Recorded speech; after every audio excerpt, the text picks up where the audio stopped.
ठाणे महापालिका कोट्यावधी रुपये खर्चून मल-जल शुद्धीकरण केंद्रातील पाण्यावर प्रक्रिया करून ते खाडीत सोडत असल्याची टीका होत असतानाच आता हे प्रक्रिया केलेलं पाणी ॲमेझॉन आणि बोरिवली बोगदा प्रकल्पांना विकलं जाणार आहे.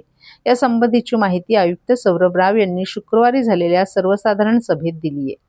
तसंच ठाणे शहरातील इमारतींमध्ये उभारण्यात आलेले मलजल शुद्धीकरण प्रकल्प आणि रेन वॉटर हार्वेस्टिंग व्यवस्था प्रत्यक्षात कार्यरत आहेत का याची तपासणी केली जाणार असल्याचंही त्यांनी स्पष्ट केलंय.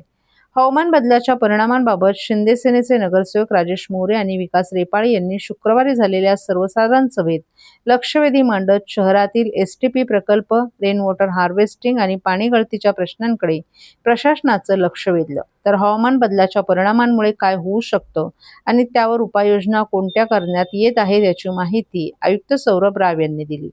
हवामान बदलामुळे पाऊस कमी होऊन पाणी टंचाई निर्माण होऊ शकते. त्यामुळे पाणी व्यवस्थापनासाठी व्यापक उपाययोजना सुरू केल्या आहेत.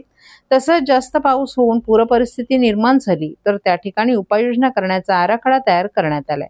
शहरातील उष्ण ठिकाणांची यादी तयार करण्यात आली असून अनेक ठिकाणी सावलीसाठी शेडही उभारण्यात आल्याचं आयुक्त राव यांनी सांगितलं.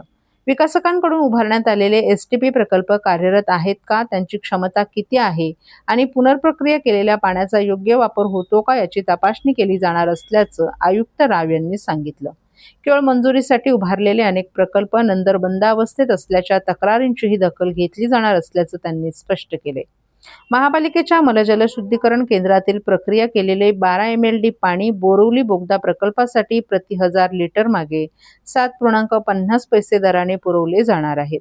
तसंच ॲमेझॉनच्या प्रकल्पालाही प्रक्रिया केलेलं पाणी विकलं जाणार असून त्याचा करारही झालाय असंही त्यांनी स्पष्ट केले. दरम्यान शहरातील 2511 ठिकाणी बसवण्यात आलेली रेन वॉटर हार्वेस्टिंग यंत्रणा प्रत्यक्षात सुरू आहे का याचीही तपासणी केली जाणार आहे. विहिरी पुनर्जीवित करणं, त्या ठिकाणी पाणी शुद्धीकरण यंत्रणा बसवणं आणि सखल भागातील पूरनियोजनावरही महापालिका लक्ष देत असल्याचं त्यांनी सांगितलं.